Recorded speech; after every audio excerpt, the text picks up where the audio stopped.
Bonsoir à tous, bienvenue dans ce nouveau live.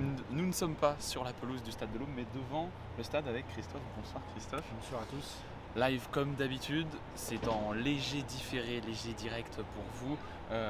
Victoire de l'Estac, ça faisait très longtemps, depuis Strasbourg, début janvier. Rappelle-toi Mathéo, le 2 janvier on était à Strasbourg. C'était le premier live qu'on avait fait. Voilà le premier live et on avait ramené une victoire de Strasbourg 3-2 et depuis rien. Aucune victoire. Traversée du désert. Une deuxième victoire pour Patrick Kinsnorbo depuis qu'il est coach de l'Estac. En match officiel, on parle bien évidemment. La première à domicile. La première à domicile. L'Estac n'avait plus gagné à domicile en match officiel depuis le match contre Angers en août 2022. 27 ou 28 août, je ne sais plus exactement. Enfin, voilà, c'était presque un an. Presque un an, donc c'est fou.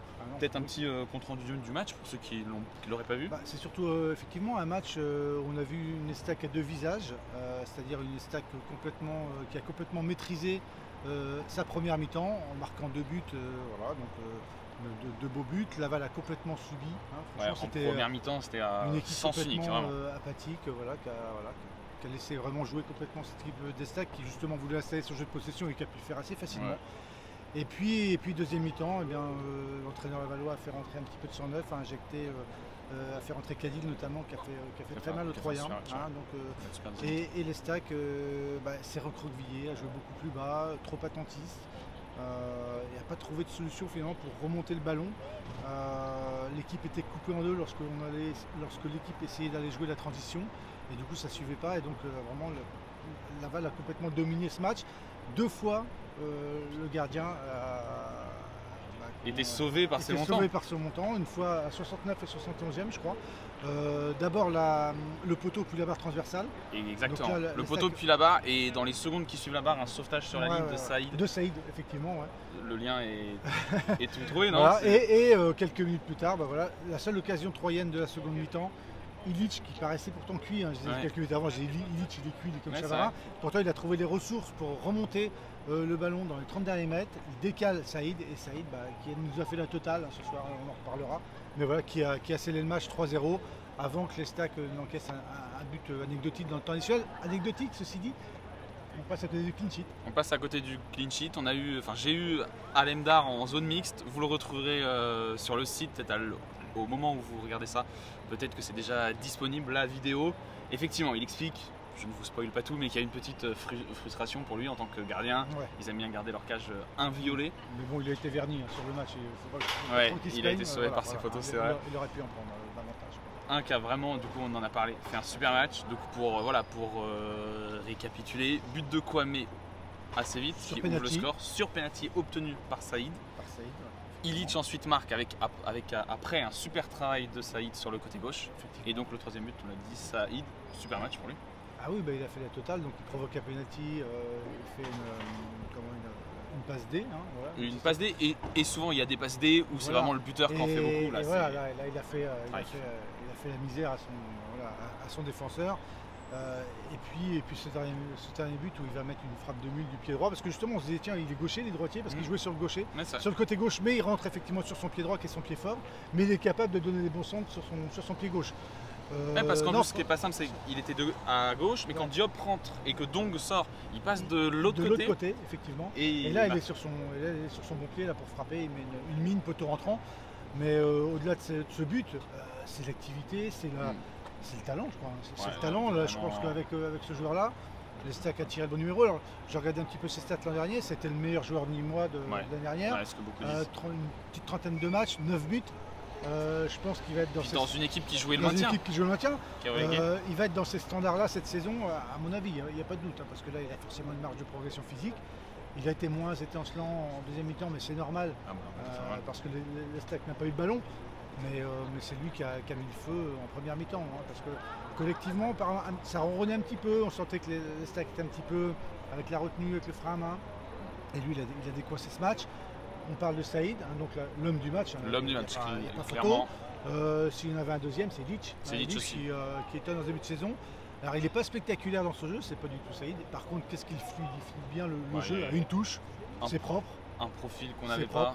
C'est ça, alors ça manque encore un petit peu faut muscler son jeu, comme Robert, du monde 98. Il faut qu'il muscle son jeu, Illich, mais franchement, quand il joue une touche de balle, quand il y a du monde autour de lui pour pouvoir jouer une touche, parce que quand tu joues ce jeu-là, il faut que tu sois entouré. Et là, il a des joueurs proches de lui et ça peut combiner. Et voilà, une petite indiscrétion, il y a des gens de l'Estac qui m'ont dit on ne comprend pas pourquoi il n'a pas joué plus tôt avec l'équipe de 3 parce qu'il a vraiment le profil d'un joueur qui nous manquait. Mais ceci dit, il faut avoir le ballon pour qu'il puisse jouer. Et en Ligue 1, on n'avait pas le ballon. Donc, mais c'est vrai que là, il exploite. Et pour l'avoir vu beaucoup de fois jouer en réserve, il fait bien jouer les autres et il joue bien quand les autres sont capables de combiner avec lui, quoi. C'était un petit peu la même chose avec Darby Onivet, voilà, les deux combinés. Lui, il a besoin de joueurs comme ça autour de lui pour s'exprimer.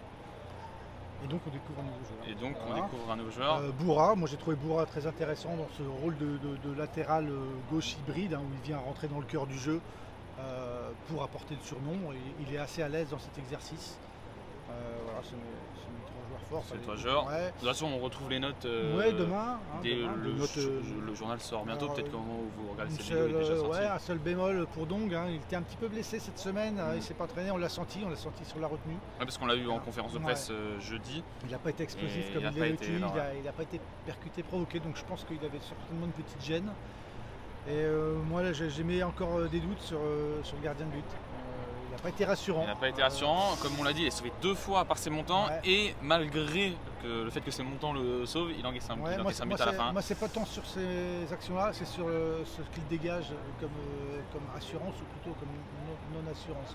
Je trouve que dans ses sorties, il est toujours un petit peu short. Le jeu au pied, c'est pas brillant. Le long jeu au pied, c'est très compliqué pour ceux qui ont vu le match. Va falloir qu'ils mettent leur curseur un petit peu plus haut parce que sinon on pourrait voir le mettre rapidement. Alors ceci dit, il a été très bon sur sa ligne, attention. En fin de première mi-temps, il maintient l'équipe à 2-0 parce qu'il y a une tête, il la boxe très bien. Sur sa ligne, il est irréprochable, attention. Mais il ne dégage pas de... À voir sur les prochains matchs. Faudra voir. Mais c'est vrai, faire attention et on sait que les gardiens peuvent vraiment jouer un rôle dans la montée ou dans la descente. Sinon la défense, la charnière centrale c'est costaud.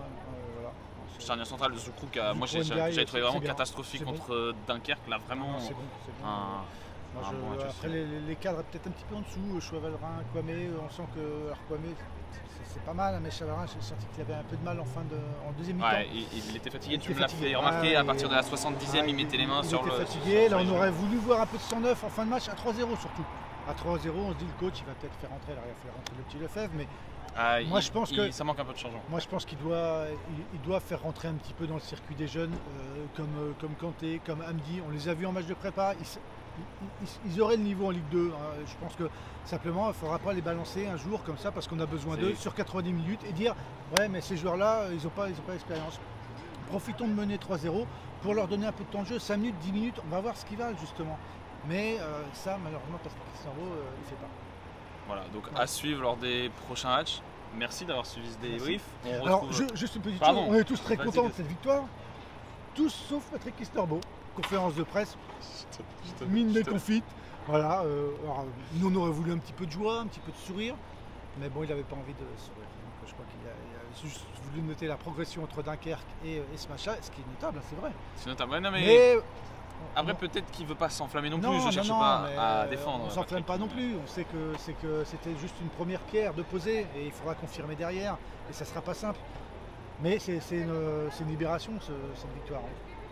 Voilà, il y a beaucoup de gens ici au stade, là, effectivement, là, on le sentait, dans le club, on sent au niveau du siège, les gens, les salariés, certains, ils vivaient ça comme un traumatisme. Ils vivaient ça comme un traumatisme. Il y en a beaucoup qui nous ont dit, on a rejoint l'équipe, il y a beaucoup de jeunes, c'est une équipe qui change beaucoup, qu'on rejoint l'équipe l'année dernière, enfin la saison passée, et qui n'avaient jamais vu de victoire au Stade de l'Aube, ils ne se déplacent pas, et donc ils n'avaient jamais vu de victoire au Stade de l'Aube. Ce qui peut être intéressant, parce qu'on parlait avec de Préville après le match et tout, c'est qu'il y a des joueurs qui sont pas justement, qui arrivent là avec une fraîcheur, qui ne sont pas traumatisés par ce qui s'est passé l'an passé, et je pense que ça va permettre de passer vite à autre chose si l'équipe continue comme ça à produire du jeu, parce qu'ils produisent du jeu, attention.